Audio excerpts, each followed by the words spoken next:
Hello, everyone, and welcome to our Tuesday night chat.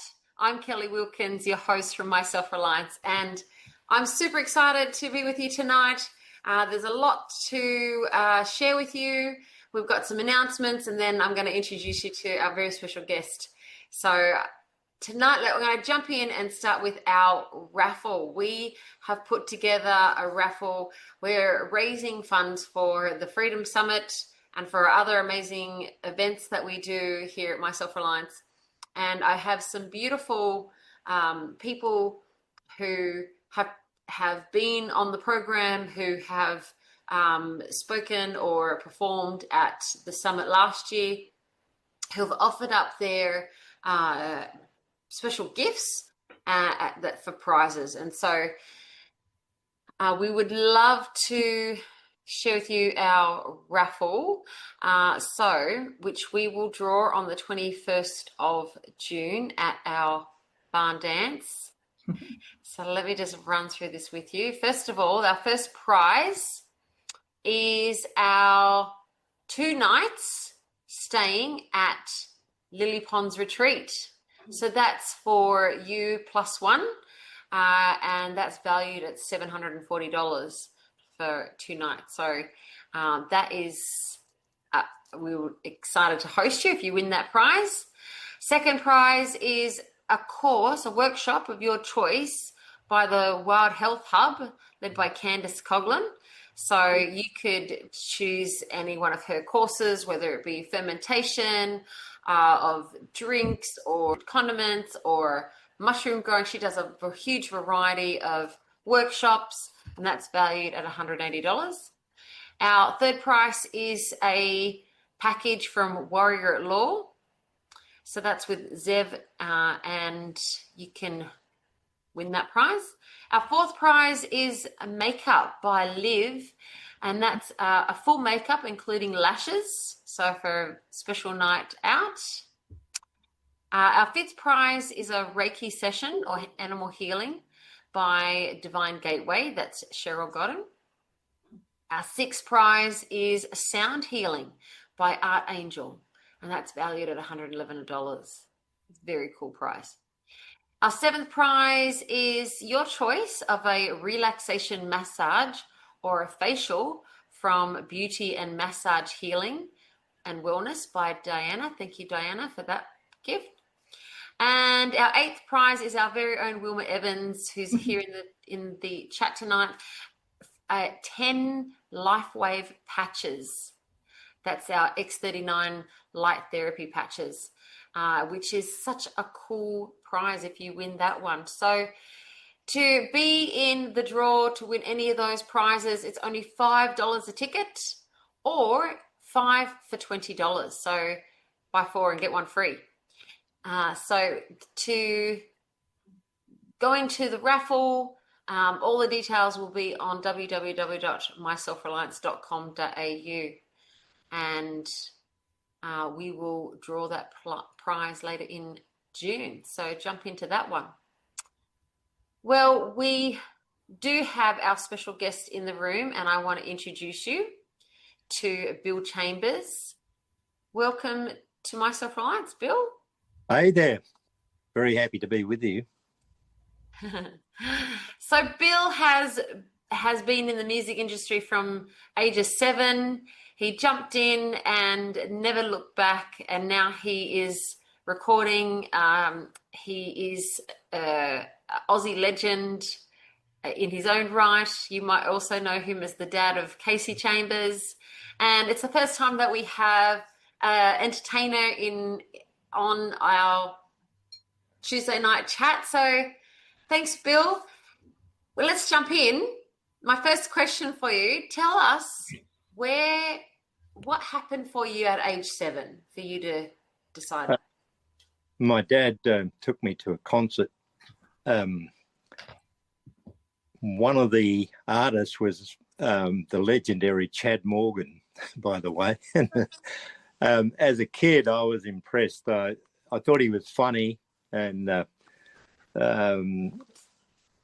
some of his jokes were probably not politically correct, but at age 7, you don't think about those things. But anyway, um, I I said to my dad, when I grow up, I'm going to do that. I'm going to travel the world. And of course, it was just a dream. And I didn't know how I was going to do that. But many years later, I formed a family band with my wife, Kasey's mum. Then we were married. We split up about 25 years ago, but we formed a family band with our 2 children, and we did tour all over the world. We toured all over Australia, and we went to America, and we'd never made any money. We had a lot of fun, but nothing really significant happened until Kasey started her solo career. But so my dreams have come true, but there's been a lot of bumps in the road in the meantime. It's kind of how dreams work, though, don't they? It's Oh, never absolutely. smooth sailing. Well, those bumps in the road are what builds our character and makes us appreciate the good times, you know. Yeah, 100%. But those early days for Kasey touring, that would have been good training for her in her solo career. Yeah, well, she was part of the family band, and we did it tough. We used to, in fact, we were so broke at times we couldn't afford a motel room after the gig, so we'd drive out the road into the scrub. We had an old Land Cruiser which was already worn out, and we'd drive out, find a patch of scrub, and throw the swags on the ground, light a campfire, and we'd sleep on the ground. We did that for a year or two until we started to make enough money to afford either cabins or motel rooms. So she started from the ground up. And even today, even though Kasey's quite famous and successful, she still helps lug the gear, carries her own guitars. She's just very practical, you know, and she drives to most of her gigs. She prefers not to fly. She just doesn't live like a star at all, which I'm quite proud of, you know. So when you're now these days, you're in the studio. This is the studio behind you. Yeah, this is my little studio. That's all my guitars there behind me. I've got about 60 guitars laying around the walls. Wow. I don't use all of them, but I probably use about half of them, I guess. And so do you still perform and you're still touring yourself? Oh, yeah, a little bit.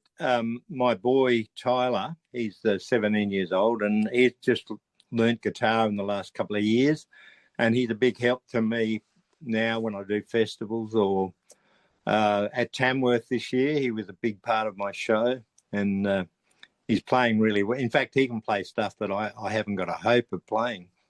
I'm very, very proud of him.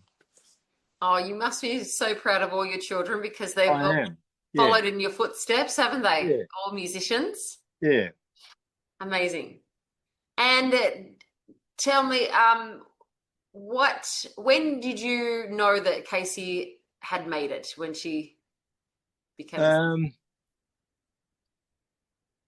One of our first tours to America, we were in Texas, and she sang one of her songs that has become well known, called "The Captain."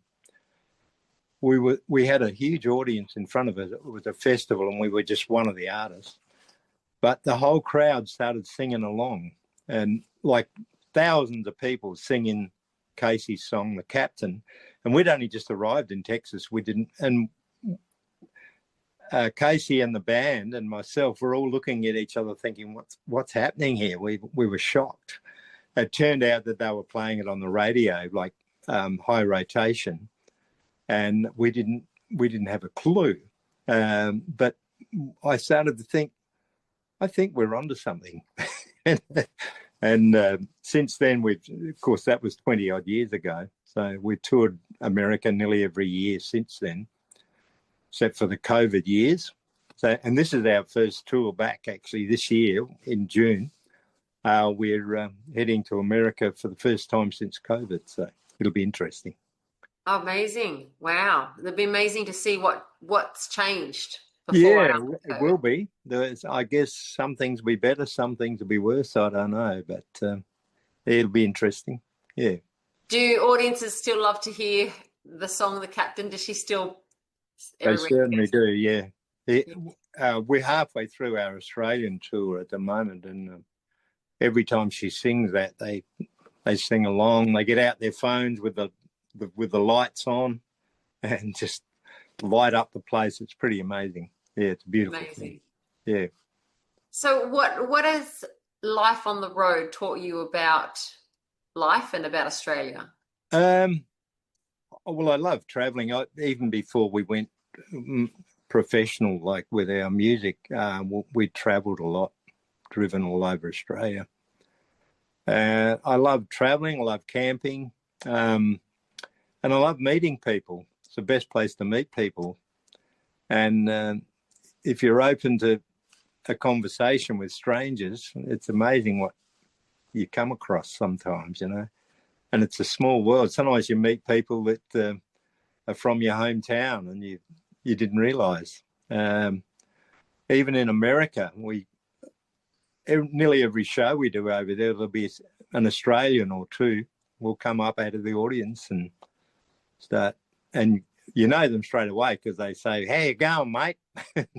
And it really stands out in America because the accent's quite different, of course. Are audiences different in Australia than in America, would you say? Audiences. Yeah, Um, respond differently. yeah, Kasey's music, she grew up listening to a lot of American music, so they relate to it really well. In fact, some people call it Americana music, the style. It's sort of a combination of country, rock, blues, and folk, all sort of rolled into one, and they've called it Americana.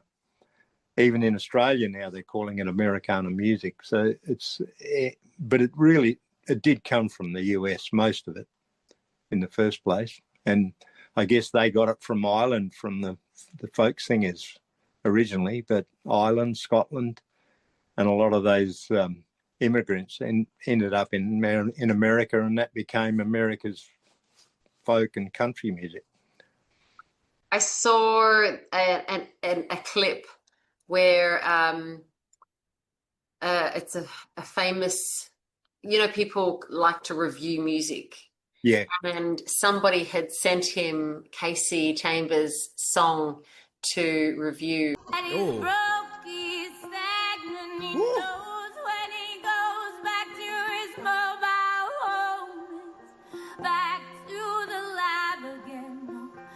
The emotion in that. She is really connected with this.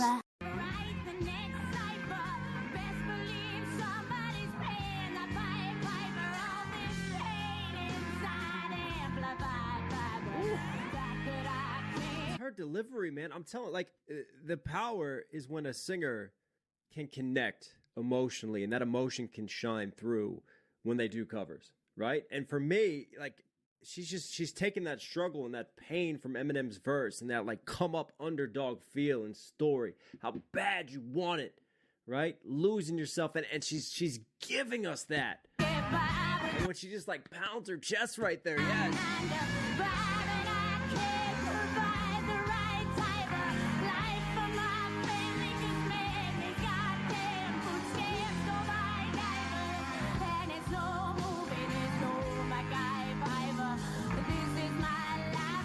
Song that she really brought it to life, and yeah, Excellent. so good. So what I want to get your opinion, Bill, on because you've seen a lot of Australia. You've done things that most of us have never done, and that's travel around and seen a lot of Australia over time. Back in the day and, more recently. And like we said, it'll be different before and after COVID. So what changes do you think that you've seen that kind of has really impacted you and impacts your choices these days? You mean personally, or as far as the world or Australia goes? Yeah, Yeah. So, or both, maybe. the climate, not the climate as in the weather, but just, kind of the feeling that you get about Australia and what the kinds of cultural changes you've seen, perhaps. Yeah, I think that um, I've met a lot of farmers in my life because I've spent a lot of time in the country, and I think they're concerned about the way things are headed. They're concerned about the way our politicians don't seem to be listening to the farmers very much, and really, I think the land is so important. The soil. I think things have changed so much that some of them are at the end of their tether. They don't know what they're going to do. And I've never been a farmer, but I've got a lot of friends who are in that situation. My family are all fishermen, actually. I come from a little village in South Australia originally called Southend, and it's on the south end of the bay near Beachport, Robe, Kingston, way down south of Adelaide. And my brothers and sisters are all, my brothers are fishermen and my sisters are all married to fishermen.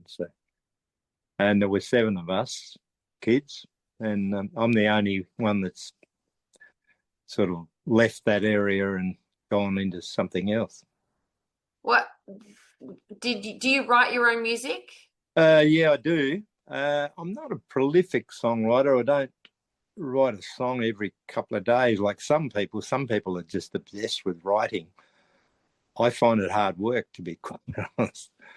But I find it a really satisfying thing when I get a song and I think that's not a bad song. So it's a beautiful thing when that happens, but there's a lot of duds in the meantime. A lot of songs, you'll be working late at night and on a song and you think, oh, that's fantastic. I think that could be the next hit. But next morning you listen to it and you think, what was I thinking? It goes in the bin. So it's a bit of a love-hate relationship I have with songwriting. But my daughter writes a lot more than me. She's a serious songwriter. But I've written a few songs, but I've lost a lot more awards than I've won. So most of the awards I've lost are on my daughter's mantelpiece. Do you have a favorite story that you like to tell from your days of touring and?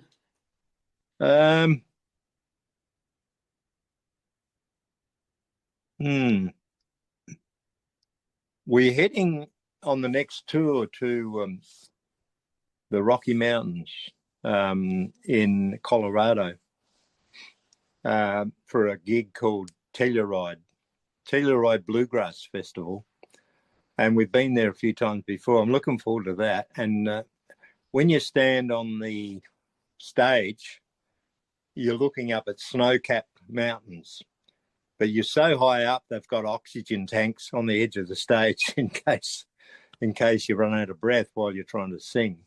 But that's quite a memory. Then there's New Orleans. We've been down there. Where I opened for Kasey once in New Orleans. I sometimes do the opening spot. And I met a girl there that was working behind the bar, and I ended up writing a song about her, but I've never met her since. So she'd never heard the song. It's just all sorts of stories come from the road. Let me think. Usually we're in a hurry. We don't see a lot when we're traveling because you're getting to the next show. In fact, we've driven past Niagara Falls 2 or 3 times, and I said, we got to stop there. And they said, no, we're in a hurry. We've got a gig. But I got, last time I was there touring myself, I got to see Niagara Falls. That was pretty amazing.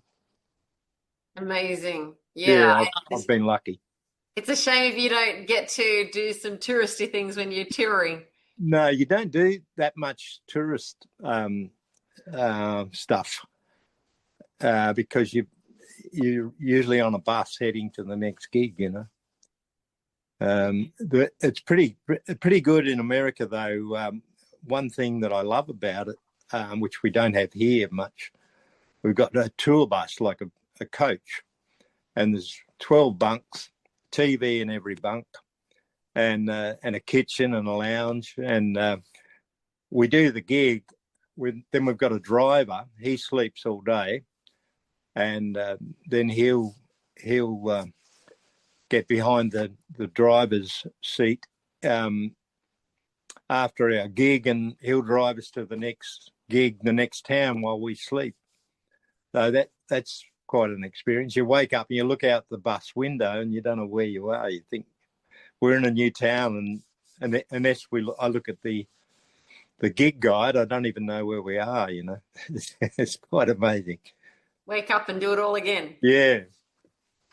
That's true, isn't it? They pack them in one after the other. Oh, absolutely. Yeah. And sometimes you forget which stage you're on. You walk on stage and you think, what town am I in, you know? It's a little crazy. What does your gigs look like this year for you? Because you've already been touring this year. Yeah, the gigs have been awesome. They're pretty much full house everywhere we've been. We've had a New Zealand girl opening for the shows, Jenny Mitchell. She's travelled over here from New Zealand to open all the shows, and Kasey's in good form. She's singing well. She's got a new album out. It's called Backbone, and that's been the pretty much the opening song every night. Awesome. Yeah. Awesome. Have fun. Yeah. And so you're are you touring through winter? Are you this year? We're heading to Melbourne and Victoria this coming weekend, and I imagine it'll be fairly cool down there. But Melbourne's a great music city. We always have good gigs there. But and my boy's coming with me this trip, Tyler, because him and I got a gig on the end of Kasey's tour. So we're heading to Gippsland in a couple of weeks for a Bill and Tyler show. Huh, amazing. Amazing. And we were talking earlier that you've already been to WA. Yep. Yeah. We've had a weekend off just last weekend. Been home. I've been building guitar cases for the road. They get knocked around so much, you've got to either rebuild them or build a new one. And you can buy them, but they don't stand up very well. So I've been building them. So when you're in your studio, is it you record? Like, what are you doing in your studio? Well, I have done my own albums here in my own studio, but mostly I work with other people. I produce their records. I play on the records. I play a bit of bass, various different types of guitar, a lot of slide guitar, a little bit of banjo. And I don't play drums. My boy plays a little bit of drums. And we usually hire a band when we've got a full project coming up, and we hire a band and we just go for it. And I still get a kick out of it. I've been doing this for a long time, but I get excited with every new project. I get excited with every new gig, actually. Awesome. And I'm glad because, if I've met musicians that were a little bit burnt out, and they sound like they're only doing it because it's a job now, and I don't think I'd do it if I didn't get a thrill out of it still. Did you have to have a side job when the kids were little? To be honest, it's a bit of a story. When Kasey was 3 weeks old, I woke up one morning, it was in the 70s, mid-70s, and I said to my wife, I was married to Kasey's mum back then, I said to my wife, I've got something to tell you. I'm going to become a professional fox hunter. And of course, she was ecstatic to hear that. It was in the 70s when furs were fashionable. You could actually hunt foxes. And I come from a hunting family. My family were all hunters. In fact, my dad lived off the land very much. He was a fisherman, but he'd catch fish to eat or hunt an animal and bring it home and cook it up, you know. And it was a very old-fashioned way of living, but very healthy. And anyway, in the mid-70s, I became a professional fox hunter. And I talked my wife into loading our kids and our dog. We had a hunting dog at the time, a black French poodle called Licorice, hunting dog. And, poodle? I wouldn't have thought a poodle was a hunting dog. No, it's not. No, okay. We loaded our gear into our Land Cruiser and we headed up to the South Australian outback. And I took my wife into going, thinking we were going for a couple of weeks. And we ended up on the Nullarbor, one of the most remote deserts in Australia. There was a plague of foxes out there. And after a few days, my wife couldn't take it. We were living off, sort of sleeping on the ground in the swags, and had a campfire. And my wife was trying to cook on the campfire and wasn't working out too well. So she said, I think I need to go home. And I said, look, calm down. We're only here for a few weeks, working holiday. We're hopefully going to make a little bit of money. And I talked her into staying. And I said, we're probably only going to be here for, 5 or 6 weeks. We stayed for 10 years. Yeah, Kasey was almost 10 when we moved back to civilization. When I say we stayed for 10 years, we did go back to Mount Gambier area where we lived just for a visit now and again, but we actually lived on the Nullarbor hunting foxes for 10 years. And that was while the kids were little. Kasey was 3 weeks old when we moved there. Pretty crazy taking a child out there. I had 2 kids. Nash was 3, my boy, and Kasey was 3 weeks. And she was almost 10 when we moved back to civilization. So that was my first job. Well, that's literally being the country man. As you say, not a farmer, but really country. Yeah.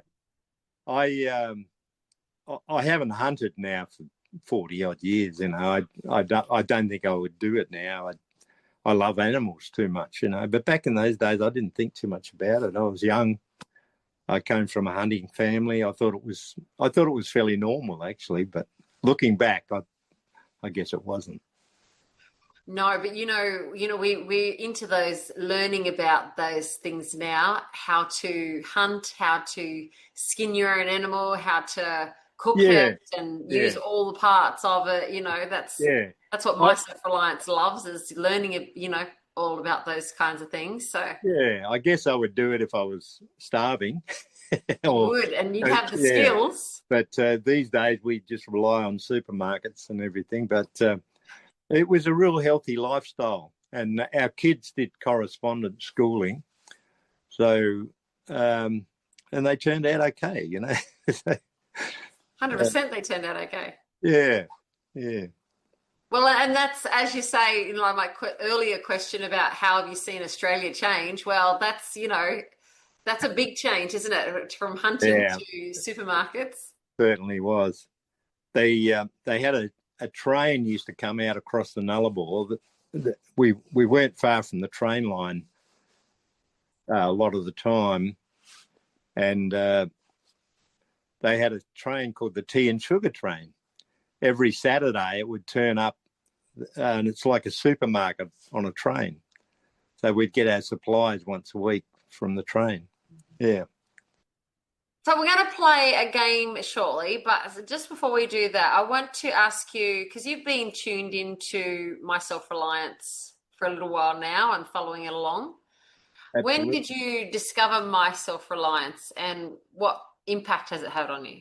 Um, well, I think you rang me at one stage looking for a, a band for a barn dance. Yes, now I can't remember how that came about. I think you know a relative of mine, Kevin. Kevin, yeah, Kevin. He's a masseur Yeah. and a good one actually, really good. And I think you had mentioned that you were related to him somehow, and we just got chatting, and I was trying to help you out, looking for a musician to call a barn dance, and you casually mentioned that you've got this site called My Self Reliance, and I looked it up, and straight away I thought, this is like a breath of fresh air. It's so positive, it's so helpful. A lot of little everyday hints about health, about what we should and shouldn't be eating, and a lot of helpful people you have on there. I've found it entertaining and helpful. So, and I take a look pretty much every day, even when I'm on tour. I get up in the morning, I have a coffee, and See what's just new? check out what's going on. Beautiful. Oh, we love that. All right, we're going to play a quick game. And Yep. this is where you've got to choose all. Okay, so I'm going to give you a choice of two things. Yep. And you have to kind of pick your preference of the two things. Okay. Okay. All right. And I've just had to add a few more as you've been talking. So here we go. Right off the cuff. All right. First one, performing live or recording in the studio? Performing live. Being at home or touring? Being at home. A Not small always, gig? but in the past I used to Yeah, prefer touring, but these days I prefer home. beautiful. Small gig or a big theatre? Small gigs. Touring Australia or touring overseas? Um, Australia. Uh, okay. Singing your own songs or singing somebody else's songs? Oh, singing my own songs for sure. It's a beautiful thing when you feel like you're connecting with an audience, and some of them sing along if they've heard the song before. It's a great way of communicating with people. Beautiful. Country living or city living? Country. That wasn't a hard one.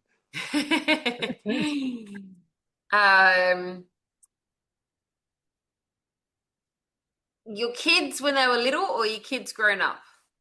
Um, I think when they were little, they were less trouble. Yeah, it's a funny one. I mean, you love your kids right through life, and ups and downs, and happy times, sad times. Kasey was a horrendous child when she was a teenager, but she's turned out pretty good, and her and I are real close. We've got a great father-daughter relationship. Yeah, it's a hard one, but I guess when they were little, I mean, it's all new. It's so exciting. Yeah, good In memories. fact, I was in the studio with a guy today, and he's just had his first child, and I said, "How old?" And he said, "She's 18 months old," and he said, "It's the best thing that's ever happened to me." And he's the sort of guy that he's done a lot in his life. He's a musician. He runs a studio. he's worked with some of the most famous people in Australia. But just hearing him say how incredible it is to have a child is I'm getting emotional talking about it. It's a beautiful thing. Yeah. Yeah, beautiful. No It is. grandkids? Sorry? No grandkids? Yeah, I've got grandkids. Yeah, I've got quite a few. Oh, My wife, Kate, she's got 2 daughters, and I treat them as my daughters. They're very close. And Ashley's got 2 kids, so we've got 2 granddaughters there. And Nash has got 4 kids. He's living in Nashville at the moment. He's more into studios and recording. He is a musician, but he's been living in Nashville now for about 6 or 7 years. And he's got 4 kids as well. So well, you did name him Nash, so it was all on the cards. Yeah, it was inevitable, I guess. Yeah. We didn't call him Nash after Nashville, but Crosby, Stills and Nash were big on the radio when he was born, so it had to be Nash. But Kasey's got I had to stop and think. She's got 3 kids as well. So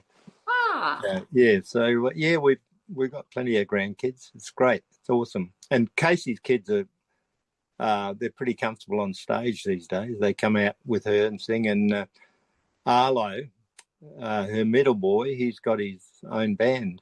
He's got a little rock band. Bless. Yeah. Oh, see, it's in the family. You can't you're born with the musical. I guess so. It's inevitable. Inevitable. I love that. Well, that's my quick quiz for you. Oh, cool. Okay, let's finish off with 5 top life lessons from Bill, or maybe 3 if you can't come up with 5. But what? Any? Look, the first one that comes to mind is the title of Kasey's new book. It's called "Don't Be a Dickhead," and she claims that I told her that when she was very young. It's probably true. I don't remember, but look, I guess keep your head on your shoulders. You know, it's. I've done some crazy things in my life. I've made some serious mistakes. Hopefully we learn from it. It's inevitable. We're going to make mistakes, but you've got to learn and you've got to grow up. I'm 74 years old now, and I feel like I'm just starting to get there. I'm just starting to grow up and appreciate the real things in life. It took me a long time. I've done a lot of detours. I've made some relationship mistakes and all sorts of things. Won't go into any details, but you've got to think before you do things. And I must admit, in the past, I haven't. You know, I just very spur of the moment person sometimes, and sometimes there's awful consequences. I've learnt you've got to look after yourself too. I had a little scare year and a half ago with prostate cancer, and instead of doing what the doctors suggested,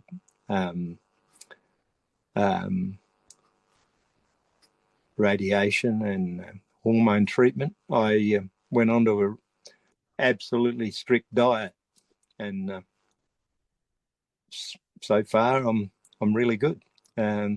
Last test I had, there was no sign of anything. So good on you. I feel like it's worth looking after yourself, and it's better to do it when you're younger, but it's never too late, you know.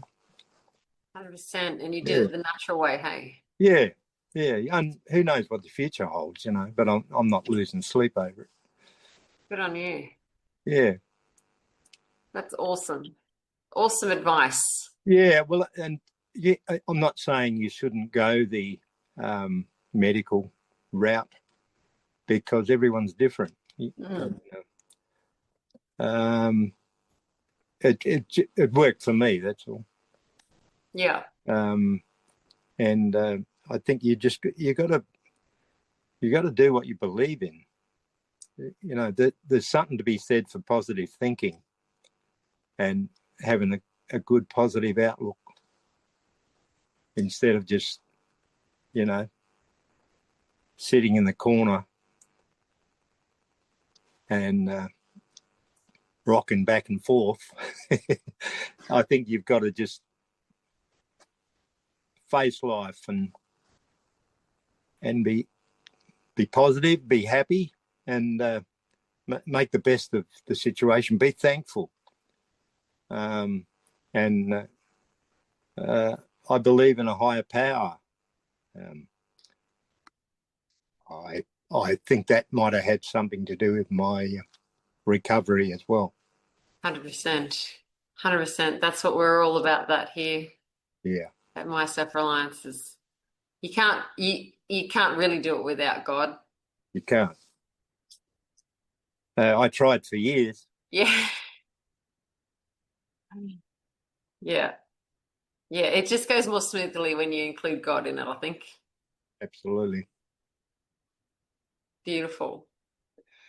Beautiful.